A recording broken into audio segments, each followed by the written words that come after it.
प्रणाम।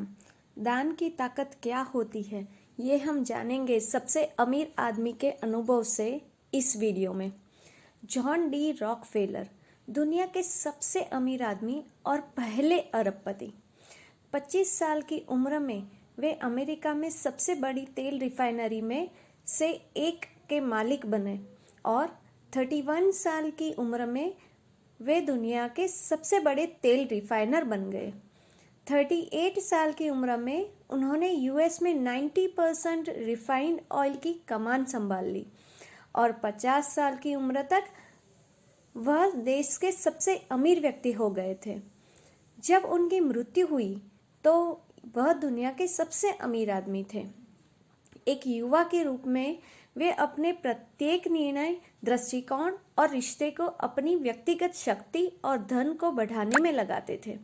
लेकिन 53 साल की उम्र में वे बीमार हो गए। उनका पूरा शरीर दर्द से भर गया और उनके सारे बाल झड़ गए। नियति को देखिए, उस पीड़ादायक अवस्था में दुनिया का एकमात्र अरबपति जो सब कुछ खरीद सकता था, अब केवल सूप और हल्के से हल्का खाना ही पचा सकता था। वह न तो सो सकते थे न मुस्कुरा सकते थे और उस समय जीवन में उनके लिए कुछ भी मायने नहीं रखता था। अत्यधिक कुशल चिकित्सकों ने भविष्यवाणी की कि यह 1 वर्ष ही जी पाएंगे।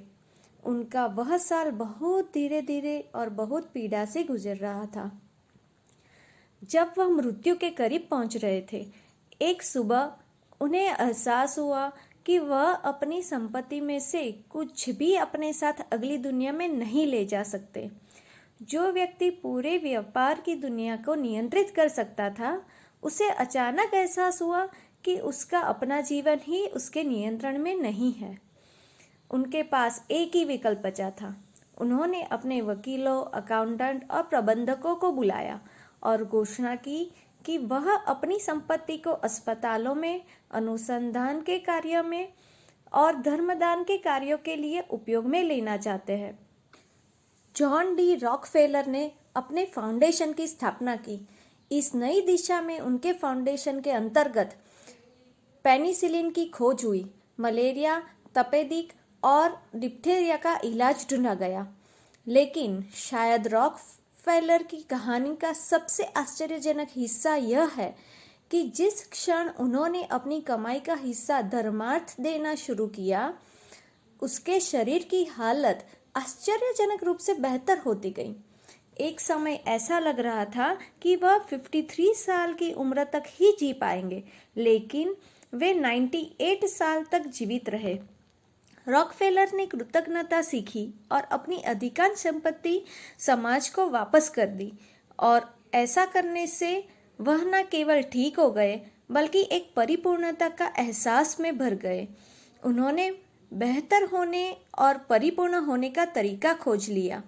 अपनी मृत्यु से पहले उन्होंने अपनी डायरी में लिखा, मुझे जीवन ने काम करना सिखाया।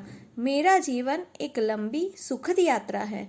काम और आनंद से भरपूर मैंने राह की चिंता छोड़ दी और ईश्वर ने मुझे हर रोज एक अच्छाई से नवाजा। देने का सुख ही जीवन जीने का सुख है। दुनिया की सारी दौलत से ज़्यादा ज़रूरी है मन की शांति। तो यह है दान की ताकत। जिन आज्ञा विरुद्ध कुछ भी बोला गया हो तो मिच्छामि दुक्कडम।